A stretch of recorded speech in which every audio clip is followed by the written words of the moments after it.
eu, meus irmãos. Estamos muito felizes por estudar mais uma vez a Escola Dominical com os Amados. Vamos estudar a última lição do trimestre, a lição 13 da Revista dos Adultos. O título da lição é O Senhor está ali. Glórias a Deus. O tema do trimestre foi a justiça divina, a preparação do povo de Deus para os últimos dias no livro de Ezequiel. Revista comentada pelo pastor Ezequias Soares. Glórias a Deus. Hoje vamos falar então sobre a nova cidade de Jerusalém na época do milênio. Vai ser uma cidade diferente, como veremos aqui algumas características. E nesse trimestre estudando o livro de Ezequiel, é claro que nós não fizemos um estudo exaustivo, pois se fôssemos fazer assim ficaríamos anos e anos estudando, glórias a Deus, mas o recorte que o pastor Ezequias Soares fez foi fundamental, principalmente para muitos que não conheciam o livro de Ezequiel, ter esse descortinar e começar a entender, ter esse plano cronológico dos fatos que Ezequiel narra através das suas visões, e vemos então que quão importante foi esse estudo nesse trimestre. Algo que aponta que estamos vivendo os últimos dias. Vimos promessas que estão se cumprindo hoje, profecias que estão se cumprindo hoje, louvado seja o Senhor.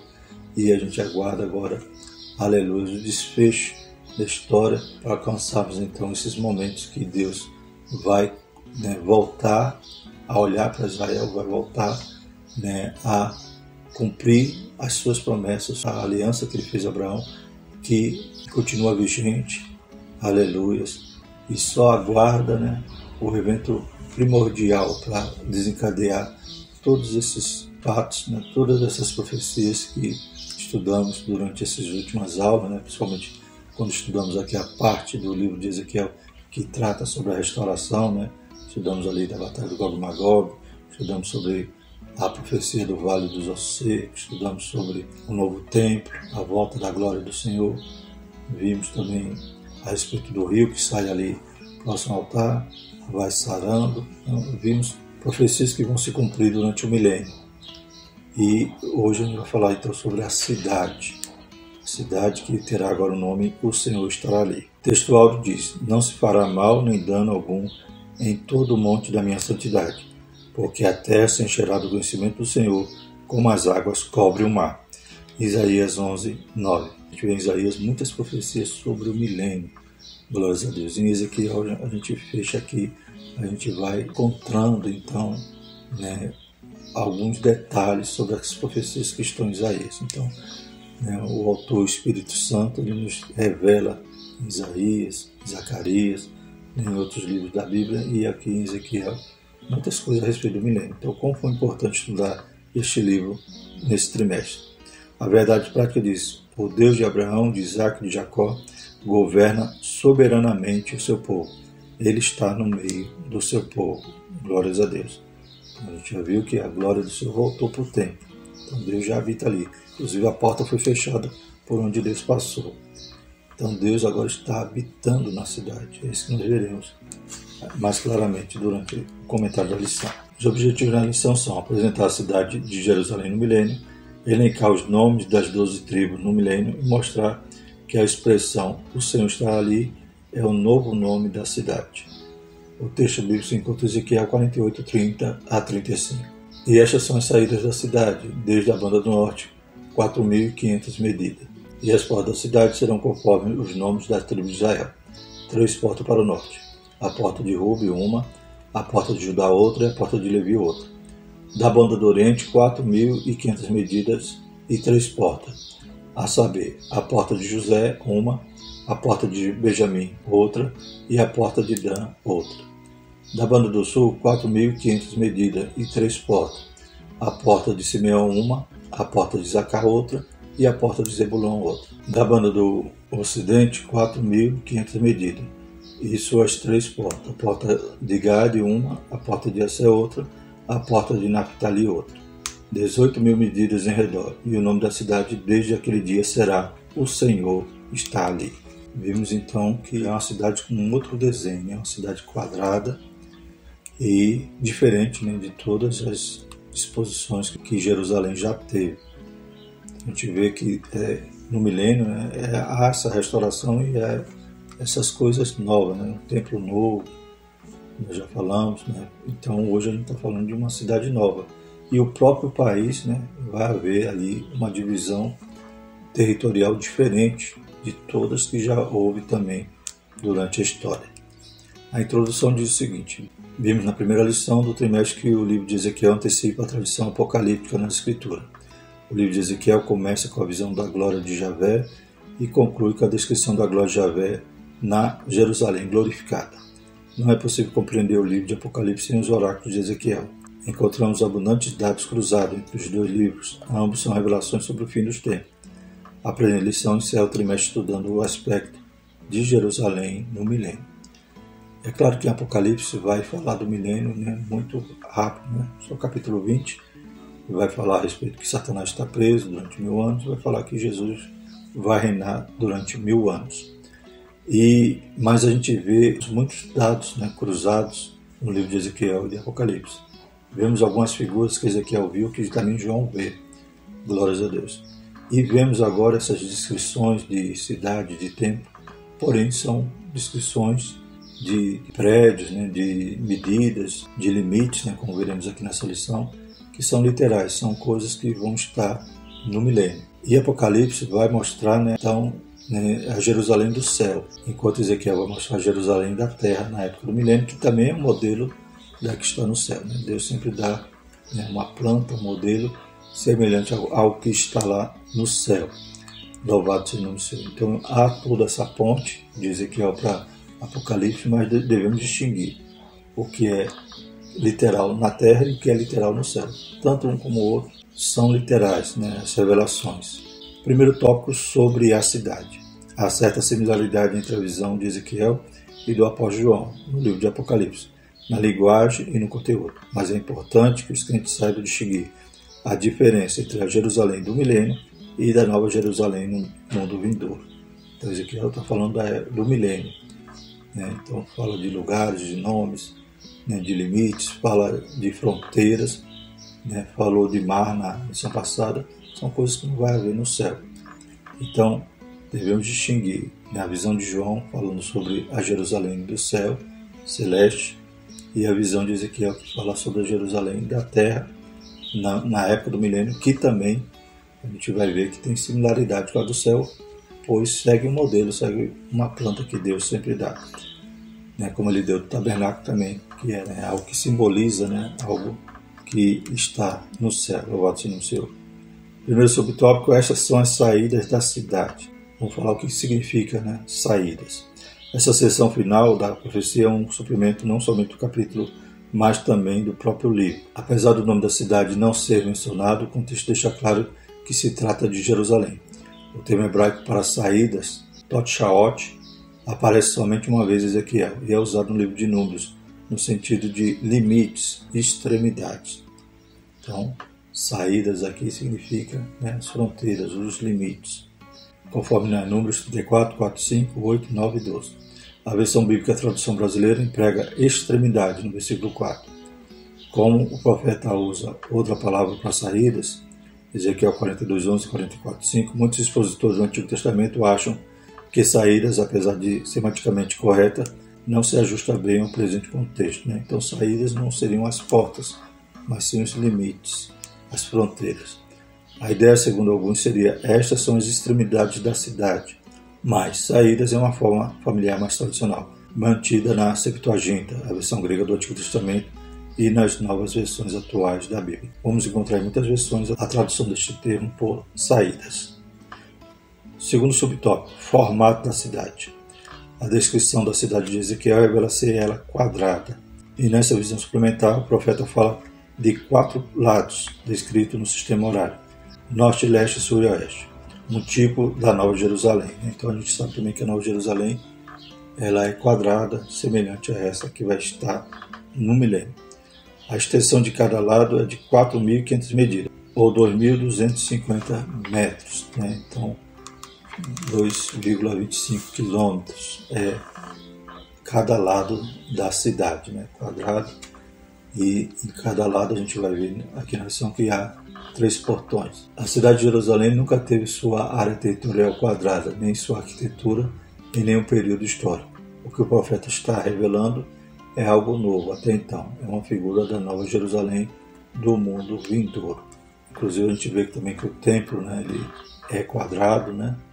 Ele tem ali os seus muros formando ali um quadrado, então, e há uma área também em volta, e toda a cidade então tem esse formato. Terceiro subtópico, as 12 portas. A Jerusalém histórica do período de Ezequiel e Jeremias possuía pelo menos 6 portas, segundo o livro de Jeremias. Porta do povo, Jeremias 17:19, Porta do Sol, Jeremias 19:2, Porta de Benjamim, Jeremias 22, 37:13 e 38:7, Porta da Esquina, Jeremias 31:38, Porta dos Cavalos, Jeremias 31:40 e Porta do Meio, Jeremias 39:3. Porta entre os muros, Jeremias 52:7. Então vemos que na época, né, antes de Jerusalém ser destruída, 6 portas, né?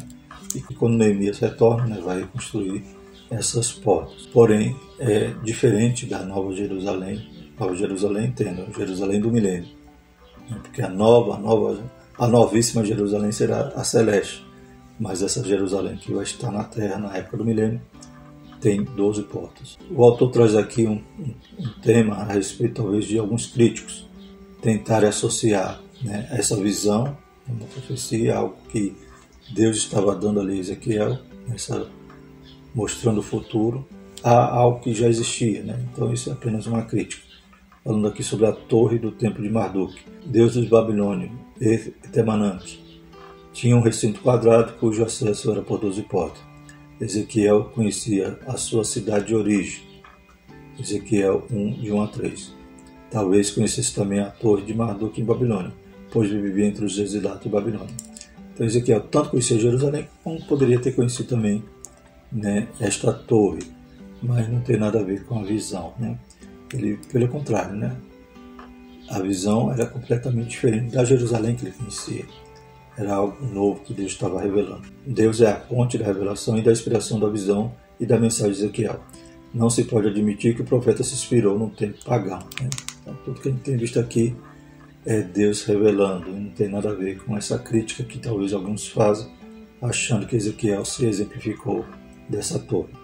Pois os oráculos entregues ao profeta, seja por imagem ou som, ou seja visão ou palavra, vieram de Javé.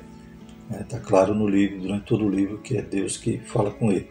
Ezequiel 1:3, 3:14, 8, de 1 a 3. Apesar de ser literal pela descrição da cidade, ela é uma figura da Nova Jerusalém. Aqui o autor trouxe Apocalipse 21, 10, 13, porque fala da Nova Jerusalém do céu. E o modelo que vai ser feito na terra durante o milênio é semelhante no formato e nas portas. Porém, a Nova Jerusalém do céu, além das 12 portas, há os 12 fundamentos, que são o nome ali dos apóstolos. E tanto uma como o outro, o arquiteto e o construtor é o próprio Deus, né? Pois é Deus que revela a planta, glórias a Deus. Por que Ezequiel se inspiraria na cidade da Babilônia? Isso não faz sentido. Lembrando um pouquinho, né, das aulas anteriores, falamos sobre o templo. Então temos aqui essa imagem do novo templo, né, no período do milênio. E, né, destacado aqui, então, há em volta dele essa área quadrada, né, cerca de 1.555 metros de cada lado. Então o templo está aqui no meio, né, que ele é levado aqui só para mostrar os detalhes. Então, ele está aqui no meio dessa área quadrada. Então é um quadrado dentro do outro, né? O templo é quadrado, né? A área do templo, aqui, o complexo do templo, está dentro de uma outra área quadrada e está dentro de uma cidade quadrada. Aqui não é a cidade ainda, aqui é só, né, essa área do templo. A gente vê que todas essas estruturas, né, inclusive a própria cidade, ela tem um formato diferente do que teve em todo o período da história. Nessa outra imagem também a gente vê a diferença em relação à divisão territorial. Então aqui no capítulo 48, né, de Ezequiel, a gente vai ver a respeito dessa nova divisão territorial. E a gente lê, então, no primeiro mapa, né, da esquerda, a gente vê aqui a divisão das tribos, na época ali de Josué, de Juízes, né? Então essa seria a divisão das tribos.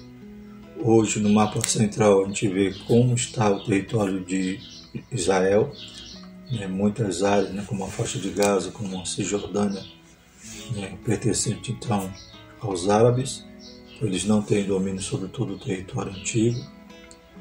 E nós vemos aqui no mapa da direita como será, né, aproximadamente a divisão do território em relação às tribos. Né? Então começa lá a primeira tribo de Dan, depois a tribo de Asser, Naftali, Manassés, Efraim, Rúben, Judá. Então aí essa parte laranja, né, seria a área sagrada, né, onde vai ser destinada aos sacerdotes, levita, e no centro dela vai estar o quadrado da cidade de Jerusalém, e no centro da cidade de Jerusalém o templo.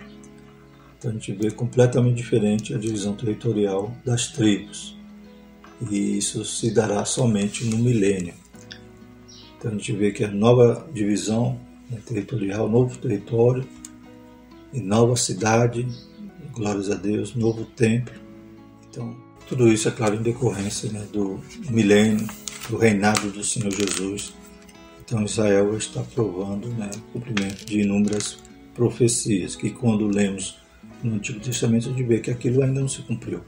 Essas coisas têm que ser futuras, né? Alguns querem, né, usar os métodos do preterismo, né, então dizer que isso já passou, isso, ou tentar fazer a analogia e dizer que aquilo ali representa uma bênção espiritual para a igreja.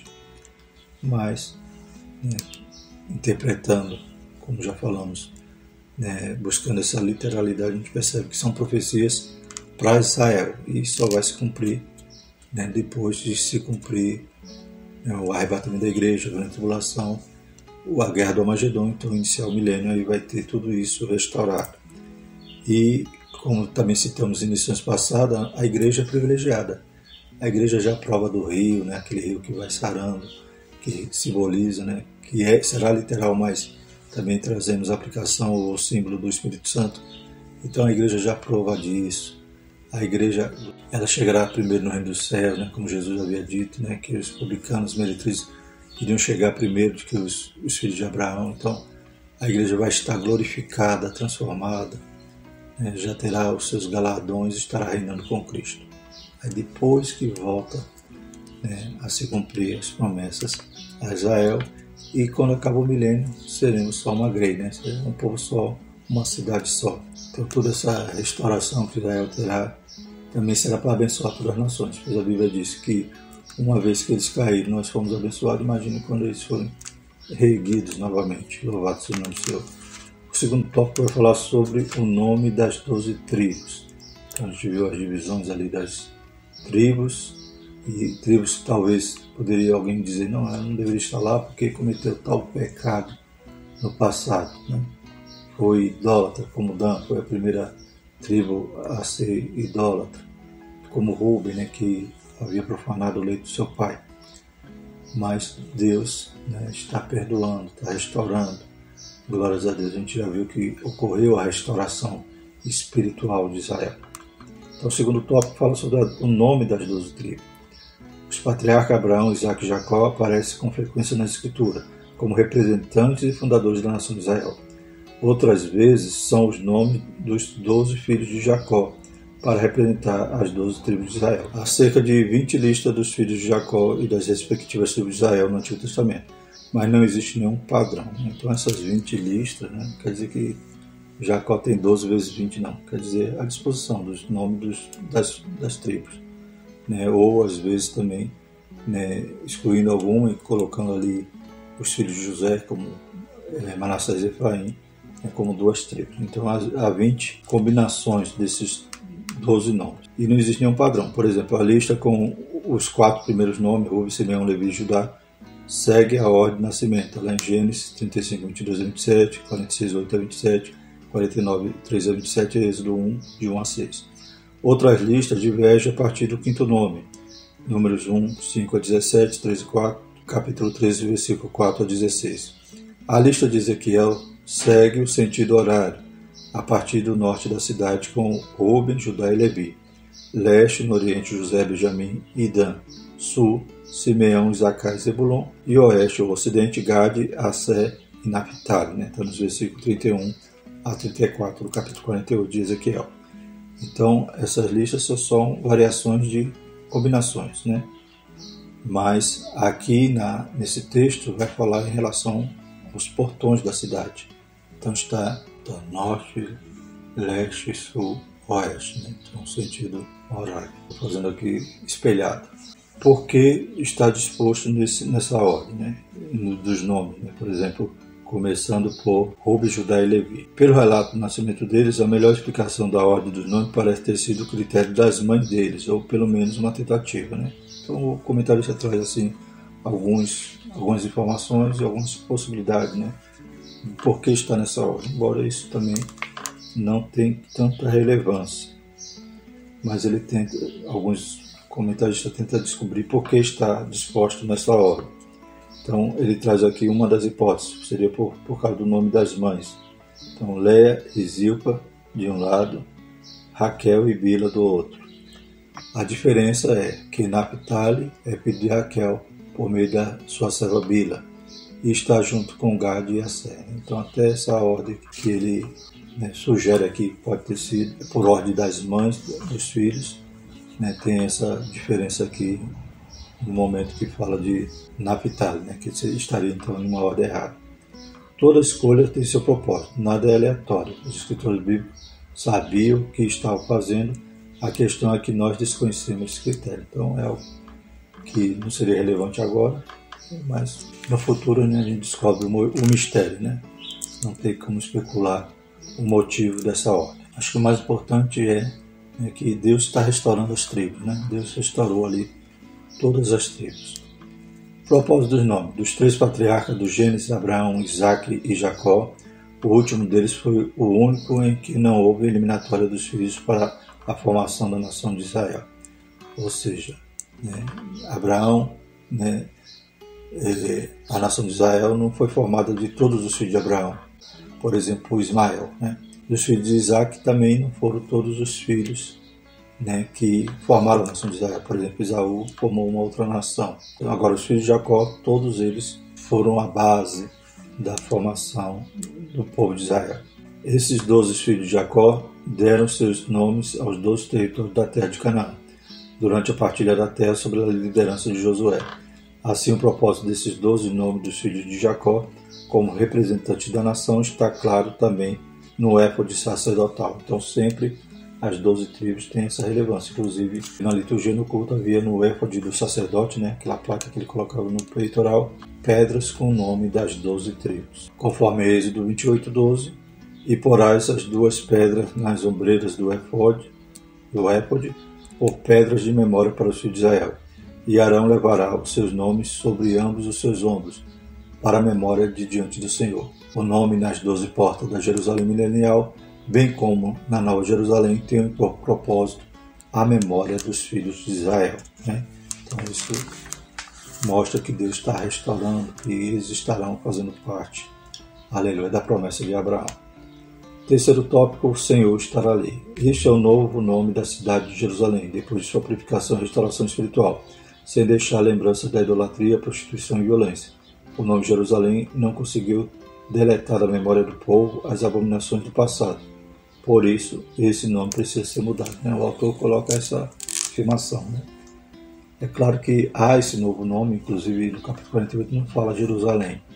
Só no finalzinho vai dizer que o nome da cidade é o Senhor estará ali. Mas Jerusalém não é de todo descartado, Como ele diz aqui, tinha que se mudar esse nome porque o nome Jerusalém está impregnado de todo o pecado passado. Mas não é descartado porque a Jerusalém Celeste se chama Jerusalém, então a Nova Jerusalém. Mas entendemos que o nome da cidade é exatamente um nome de Deus, ou seja, como a gente vai estudar aqui, Deus se revelava através de seus nomes. Então, seus nomes não eram apenas apelativos, como veremos, não é apenas um título, mas é uma revelação do seu relacionamento conosco e dos seus atributos. Então a cidade vai ter o nome de Deus, seu nome estará lá, o Senhor estará ali, ou seja, Jeová Shammah. Os nomes da cidade. O primeiro nome da cidade de Jerusalém é Salém, Salmo 76:2, que significa paz, Hebreus 7:2. Desde o dia do patriarca Abraão, Gênesis 14:18, quando ele encontra ali Melquisedeque, sacerdote, e rei de Salém. Ela foi chamada também de Jebus, Juízes 19:10, que esteve sob o domínio dos Jebuseus e só foi conquistada por Davi depois de alguns séculos da conquista de Canaã, né? Era para ter sido conquistada no início, mas como as tribos começaram a fazer concessão, começaram a deixar algumas nações ali, alguns tributários, né, indo contrário, né, à ordem de Deus, que era para limpar tudo, tirar todos dali, eles acabaram então perdendo o domínio dessa cidade, que ficou sob o domínio dos jebuseus, até Davi então tomá-la. Ela também é chamada Sião e de Ariel, Isaías 2:3, 29, 1 e 2. Jerusalém é o nome mais conhecido e significa cidade de paz, mas esse nome não aparece no suplemento da profecia de Ezequiel. A cidade é edificada pela característica ali apresentada. Ela é chamada em Apocalipse de Arraial dos Santos e Cidade Amada. Então, o nome que a gente vai ver da cidade em Ezequiel é o Senhor estará ali, porque, como já falamos, é o nome do Senhor, ou seja, o relacionamento do Senhor, né, revelado naquele momento do milênio, ou seja, o Senhor, a glória do Senhor volta, Jesus está reinando, então o Senhor estará ali. O nome divino. Os nomes de Deus não são apenas um apelativo nem simplesmente uma identificação pessoal, mas são inerentes à sua natureza e revelam as suas obras e atributos. Não é meramente uma distinção dos deuses das nações pagãs. O nome revela o poder, a grandeza e a glória do Deus Todo-Poderoso, além de mostrar os atributos dele, né? Então, nem o nome dele é pronunciado para o judeu, é um nome real. A gente traz as transliterações e chama Javé, Jeová, mas há sempre um outro nome que revela essa relação que ele tem com os homens, essa revelação dos seus atributos ou do seu relacionamento conosco. Então ele tem vários nomes nesse sentido, mas todos eles trazem uma mensagem, trazem uma revelação. O próprio Deus se identifica a si mesmo com Hashem, o nome. Está lá em 2 Samuel 6:2.